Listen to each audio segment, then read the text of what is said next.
ఆలోచిస్తారేంటి? ఇవాళ పొద్దునే లేచిన వెంటనే చాలా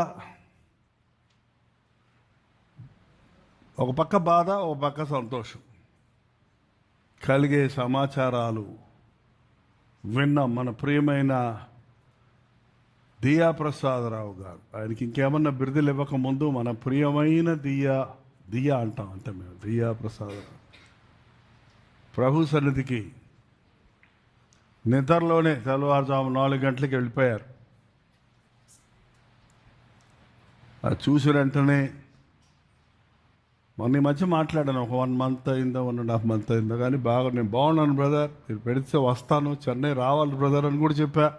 వస్తాను, కాళ్ళు నడవడం లేదు కానీ వస్తానని చెప్పారు. అంత దూరం రాలేకపోతే కనీసం విజయవాడ గుంటూరులో పెట్టినప్పుడైనా ఈసారి మనం తప్పకుండా కలుద్దామని చెప్పాను. మరి ఇంతలోకే గంటలు మాట్లాడతారు ఆయన ఫోన్ చేస్తే.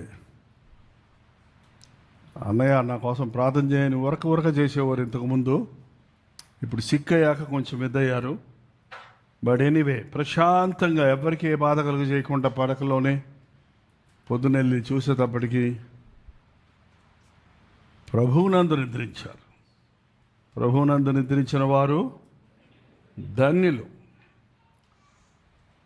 మరొక గొప్ప